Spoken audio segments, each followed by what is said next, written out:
When I was a boy, something happened that I've never been able to forget. It started with a nightmare, a really vivid one. In the dream, a man named Denmark showed up at our house. My family didn't know him, but he knew me. He knew my name. What was so unsettling was how my parents just let him in. They acted like he was an old friend, smiling and welcoming him. Then my mom turned to me and said, "Why don't you take Denmark to your room to play?" I was frozen. I didn't know this man. Why were they so comfortable? Why were they telling me to go be alone with a stranger?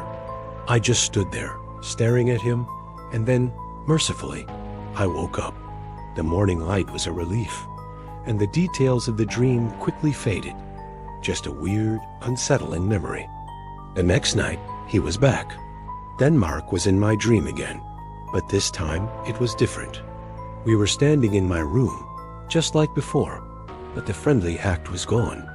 His voice was low as he told me he wanted me to come with him, to a place far away. A cold dread washed over me, and I shook my head, managing to whisper, "No." The moment the word left my lips, his face began to change. It twisted and contorted.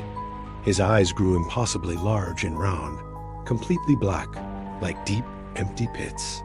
His skin turned a sickly pale gray, and shimmering scales, like a snake's, sprouted across his forehead. His fingers stretched, becoming long and thin, ending in sharp, yellowed nails. His voice was no longer human. It was a guttural hiss when he spoke. "I will come for you," he rasped, "and I will take you." The terror was absolute. I tried to scream, to run, to wake myself up, but I was paralyzed. It felt like I was trapped in my own mind, shouting into a void where no one could hear me. I was convinced I was going to die from sheer fright. Then, just as suddenly, I jolted awake.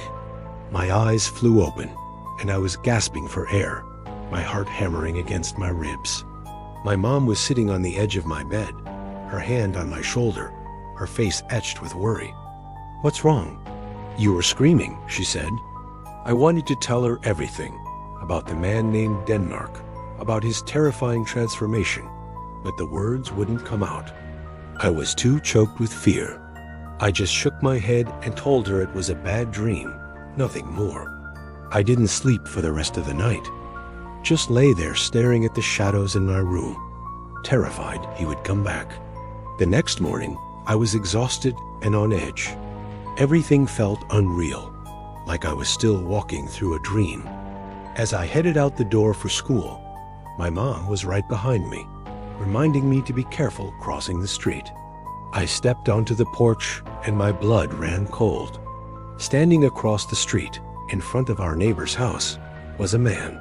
He was just standing there, perfectly still, watching our house. He had a faint, knowing smile on his face. It was him. It was Denmark. I froze, my school bag slipping from my shoulder and hitting the porch with a thud.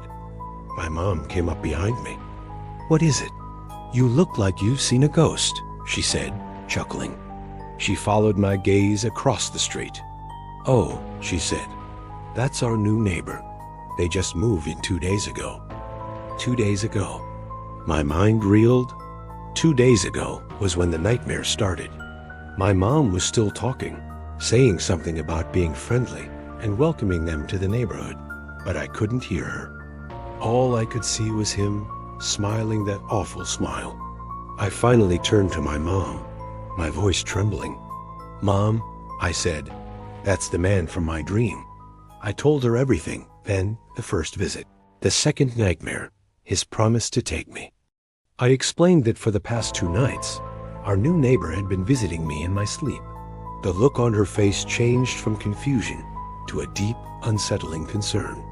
And across the street, Denmark just kept watching us, his smile never wavering. He knew I could see him, and he knew I was afraid.